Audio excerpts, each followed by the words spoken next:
우리 다 같이 회개 기도하심으로 예배를 시작하겠습니다.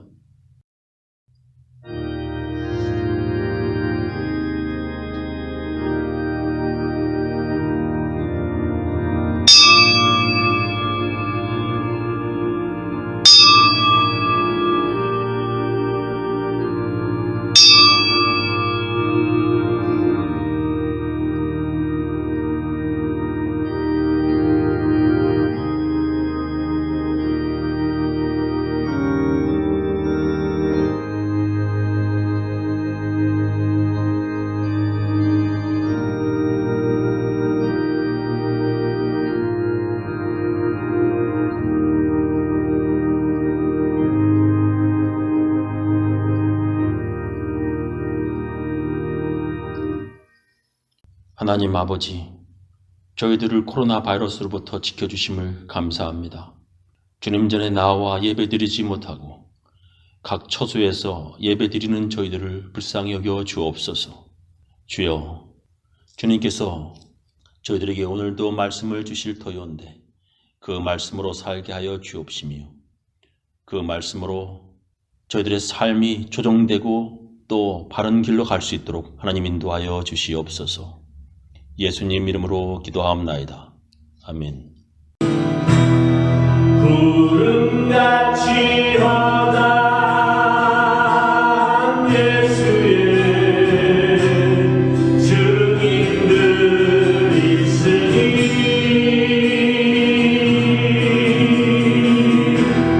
모든 무너진 엉매이신 문제를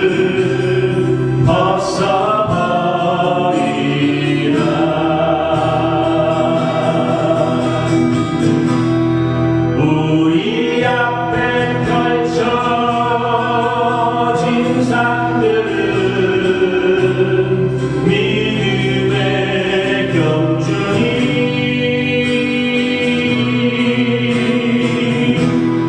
인내로서 모든 경주를 힘써 싸워 승리하여라.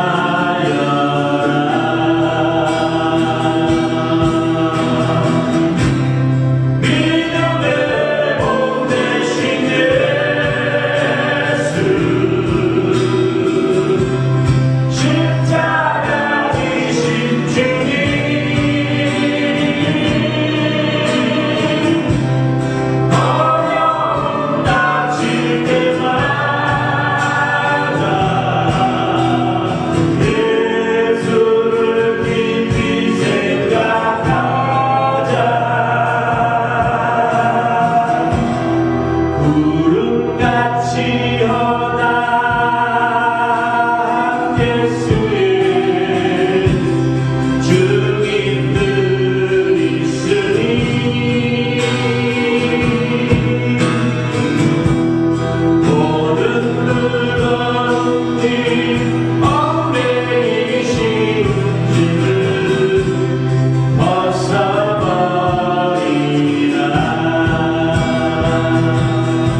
우리 다 같이 주님께서 가르쳐 주신 기도문 함께 하겠습니다. 하늘에 계신 우리 아버지여, 이름이 거룩히 여김을 받으시오며 나라의 임하옵시며 뜻이 하늘에서 이룬 것 같이 땅에서도 이루어지이다. 오늘날 우리에게 일용할 양식을 주옵시고 우리가 우리에게 죄 지은 자를 사하여 준 것 같이 우리 죄를 사하여 주옵시고 우리를 시험에 들게 하지 마옵시고 다만 악에서 구하옵소서. 대개 나라와 권세와 영광이 아버지께 영원히 쌓옵나이다. 아멘. 우리 사도신경으로 우리의 신앙을 함께 고백하겠습니다. 전능하사 천지를 만드신 하나님 아버지를 내가 믿사오며 그 외아들 우리 주 예수 그리스도를 믿사오니 이는 성령으로 잉태하사 동정녀 마리에게 나시고 본디오 빌라도에게 고난을 받으사 십자가에 못 박혀 죽으시고 장사한 지 사흘 만에 죽은 자 가운데서 다시 살아나시며 하늘에 오르사 전능하신 하나님 우편에 앉아 계시다가 저리로서 산 자와 죽은 자를 심판하러 오시리라. 성령을 믿사오며 거룩한 공예와 성도가 서로 교통하는 것과 죄를 사하여 주시는 것과 몸이 다시 사는 것과 영원히 사는 것을 믿사옵나이다. 아멘. 오늘 우리들에게 주시는 하나님의 말씀은 로마서 8장 1절부터 11절 말씀 되겠습니다. 그러므로 그리스도 예수 안에 있는 사람들은 정죄를 받지 않습니다. 그것은 그리스도 예수 안에서 생명을 누리게 하는 성령의 법이 여러분 각자를 죄와 죽음의 법에서 해방하여 주었기 때문입니다. 육신이 연약함으로 율법이 할 수 없던 것을 하나님께서 하셨습니다. 곧 하나님께서는 죄를 속하여 주시려고 자기의 아들을 죄된 육신을 지닌 모습으로 보내셔서 육신에다 죄를 정하셨습니다. 그것은 육신을 따라 살지 않고 성령을 따라 사는 우리에게 율법이 요구하는 바가 완성되게 하시려는 것입니다. 육신을 따라 사는 사람은 육신에 속한 것을 생각하나 성령을 따라 사는 사람은 성령에 속한 것을 생각합니다. 육신에 속한 생각은 죽음입니다. 그러나 성령에 속한 생각은 생명과 평화입니다. 육신에 속한 생각은 하나님께 품는 적대감입니다. 그것은 하나님의 법을 따르지 않으며 또 복종할 수도 없습니다. 육신에 매인 사람은 하나님을 기쁘시게 할 수 없습니다. 그러나 하나님의 영이 여러분 안에 살아계시면 여러분은 육신 안에 있지 않고 성령 안에 있습니다. 누구든지 그리스도의 영이 없으면 그리스도의 사람이 아닙니다. 또한 그리스도께서 여러분 안에 살아계시면 여러분의 몸은 죄 때문에 죽은 것이지만 영은 의 때문에 생명을 얻습니다. 예수를 죽은 사람들 가운데서 살리신 분의 영이 여러분 안에 살고 계시면 그리스도를 죽은 사람들 가운데서 살리신 분께서 여러분 안에 계신 자기의 영으로 여러분의 죽을 몸도 살리실 것입니다. 아멘. 오늘 설교는 간단하고 짧지만 아주 중요하기 때문에 여러분 모두 집중해 주시기 바랍니다. 지난주에 나는 육정에 매인 존재라는 제목으로 우리 모두는 죽을 때까지 죄 한 번 안 짓고 완벽하게 살 수 없다는 것을 배웠습니다. 사도 바울 같은 위대한 사도도 그리고 교황도 그리고 우리들 모두 다 죽을 때까지 죄 하나 안 짓고 완벽하게 살 수 없습니다.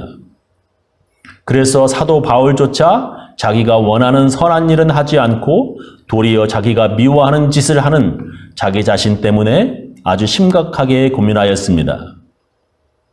근데 오늘 본문에서 크리스천들, 그리스도 예수 안에 있는 사람들은 정죄를 받지 않는다고 말씀하십니다.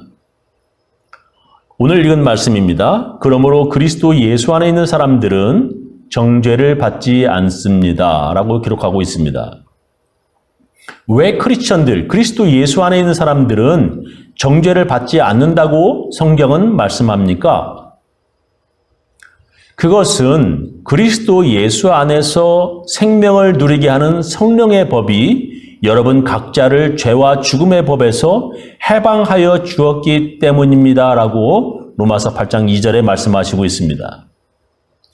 그리스도 예수 안에서 생명을 누리게 하는 성령의 법이 우리를 죄와 죽음의 법에서 해방시켜 주셨기 때문이라는 것입니다.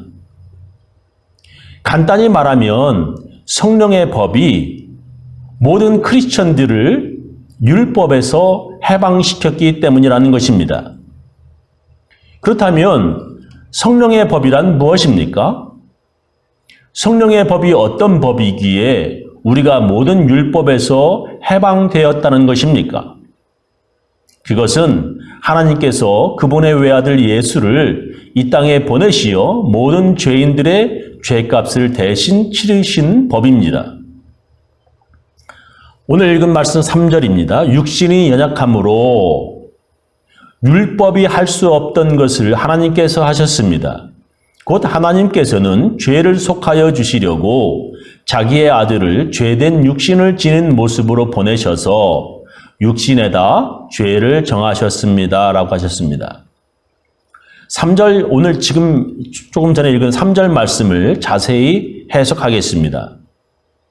육신이 연약함으로 율법이 할 수 없었던 것을, 즉 모든 사람이 연약하여 율법을 완벽하게 다 지킬 수 없던 것을 하나님께서 하셨습니다. 하나님께서 무엇을 하셨습니까? 곧 하나님께서는 죄를 속하여 주시려고, 즉 하나님께서 모든 사람의 죄를 대신하려고 자기의 아들을 죄된 육신을 지닌 모습으로 보내셔서, 즉 죄 없으신 하나님의 아들을 죄된 육신의 모습으로 이 땅에 보내셔서 육신에다 죄를 정하셨습니다. 즉 모든 사람의 죄값을 예수님의 육신으로 대신 치르게 하셨습니다라는 뜻입니다. 바로 그것이 하나님께서 만드신 성령의 법이라는 것입니다. 바로 그 성령의 법은 은혜의 법으로서 하나님께서 하신 그 일을 믿는 모든 사람들을, 즉 하나님의 아들 예수를 그리스도로 보내신 일을 믿는 모든 사람들을 구원하시는 하나님의 법입니다. 하나님께서 왜 그렇게 하셨는가? 그것은 육신을 따라 살지 않고 성령을 따라 사는 우리에게 율법이 요구하는 바가 완성되게 하시려는 것입니다. 라고 하셨습니다. 하나님의 구약의 말씀, 즉 율법이 요구하는 바를 완성하시려는 것입니다.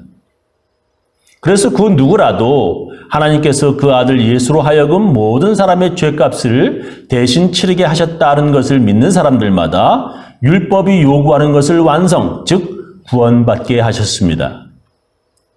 그것을 믿는 사람들을 성경은 그리스도 예수 안에 있는 사람 1절에 또 그리스도의 사람 9절이라고 하셨습니다. 간단히 말해 크리스천이라는 것입니다. 여러분은 크리스천입니까? 크리스천은 바로 이것, 성령의 법을 믿는 사람들입니다. 하나님의 아들 예수님이 우리의 모든 죄값을 대신 갚으셨다는 성령의 법을 믿는 사람들입니다. 그것을 믿지 않는 사람들은 율법을 믿는 사람들입니다. 크리스천들은 성령의 법을 믿습니다. 여러분은 크리스천입니까? 성경은 율법을 믿는 사람들은 육신을 따라 사는 사람이고 성령의 법을 믿는 사람들은 성령을 따라 사는 사람이라 하셨습니다. 육신을 따라 사는 사람은 육신에 속한 것을 생각하나 성령을 따라 사는 사람은 성령에 속한 것을 생각합니다. 육신에 속한 생각은 죽음입니다. 그러나 성령에 속한 생각은 생명과 평화입니다. 육신에 속한 생각은 하나님께 품는 적대감입니다. 그것은 하나님의 법을 따르지 않으며 또 복종할 수도 없습니다. 육신에 매인 사람은 하나님을 기쁘시게 할 수 없습니다. 라고 말씀하셨습니다. 성령의 법을 믿는 사람들은, 즉 예수님께서 나의 죄를 대신하여 죽으셨다는 것을 믿는 사람들은 육신 안에 있는 것이 아니라 성령 안에 있습니다. 그것을 믿게 하시는 성령 그리스도의 영이 우리 안에 없으면 우리는 그리스도의 사람, 즉 크리스천이 아니라고 성경은 말씀하십니다. 그러나 하나님의 영이 여러분 안에 살아계시면 여러분은 육신 안에 있지 않고 성령 안에 있습니다. 누구든지 그리스도의 영이 없으면 그리스도의 사람이 아닙니다라고 말씀하시는 것입니다. 그래서 예수님이 그리스도, 구세주로 믿는 우리는 아직도 육신으로는 어쩔 수 없이 죄를 짓는 죄인이지만 그 성령의 법을 믿는 믿음으로 우리의 영은 생명을 얻는다. 성경은 말씀합니다. 또한 그리스도께서 여러분 안에 살아계시면 여러분의 몸은 죄 때문에 죽은 것이지만 영은 의 때문에 생명을 얻습니다. 라고 말씀하십니다. 죄 하나 없으신 예수님도 죄된 육신의 모습으로 오셔서 모든 사람의 죄를 대신하여 죽으셨고 그렇게 죽으신 예수님을 성령님이 다시 살리셨습니다. 그래서 우리들도 율법으로 죽을 수밖에 없지만 예수님을 다시 살리신 성령이 우리를 다시 살리실 것이라고 성경은 말씀하십니다. 예수를 죽은 사람들 가운데서 살리신 분의 영이 여러분 안에 살고 계시면 그리스도를 죽은 사람들 가운데서 살리신 분께서 여러분 안에 계신 자기의 영으로 여러분의 죽을 몸도 살리실 것입니다. 라고 말씀하시는 것입니다. 우리는 예수님의 죽으심과 같이 율법을 범한 우리들도 예수님과 같이 죽었고 또한 예수님을 살리신 하나님의 영이 또한 우리들을 다시 살리실 것입니다. 그렇게 하나님의 아들 예수님께서 나의 모든 죄값을 대신 갚으셨고 이제 우리는 그 율법에서 해방되었다는 것입니다. 예수님을 부활시키신 성령이 우리를 또한 부활시키실 것입니다. 그렇게 믿는 사람들이 바로 그리스도 예수 안에 있는 사람들, 크리스천인들입니다. 요약하며 마치겠습니다. 우리 모두는 율법을 알면 알수록 우리가 죄인임을 알게 되고 그 율법으로 도리어 우리는 죽게 됩니다. 우리는 죄 하나 안 짓고 완벽하게 살아갈 수 없습니다. 그러나 예수 안에 있는 사람들은 정죄를 받지 않습니다. 왜냐하면 예수 안에 있는 사람들은 이제 율법이 아니라 성령의 법으로 죄와 죽음에서 해방되었기 때문입니다. 성령의 법은 하나님의 아들 예수님이 율법을 범한 우리의 모든 죄를 대신 갚으시는 하나님께서 만드신 법입니다. 그래서 우리는 이제 죄를 지적하는 율법이 아니라 생명의 성령의 법 아래 있습니다. 율법이 아니라 성령의 법을 믿는 사람들은 성령이 예수님을 부활시키신 것처럼 우리들도 다시 부활할 것을 믿습니다. 바로 그 성령의 법을 믿는 사람들이 그리스도 예수 안에 있는 사람들입니다. 저는 우리 교인들 모두 율법이 아니라 성령의 법을 따라 예수 그리스도 안에 살아가는 사람들 다 되시기를 예수님의 이름으로 축원합니다. 우리 다 같이 찬양으로 하나님께 헌금을 드리도록 하겠습니다. 구주와 함께 다 즐겁으니 구주와 함께 다 살아도다 영광의 기약이 이르도록 언제나 주만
하나님 아버지, 저희들의 죄악을 모두 예수 그리스도께서 갚아주심을 참으로 감사드립니다. 이제는 율법이 아니라 성령의 법으로 저희들이 생명을 얻었음에 성령님 저희들과 함께하여 주옵시며 저희들과 함께 동행하여 주시옵소서. 지금은 주 예수 그리스도의 놀라운 은혜와 하나님의 크고 크신 사랑과 성령님의 감화 감동하심이 이제 율법이 아니라 성령의 법을 믿는 모든 사람들, 그 가정, 그 자녀, 그 사업처 위에 지금부터 영원히 함께 하시기를 간절히 축원하옵나이다. 아멘.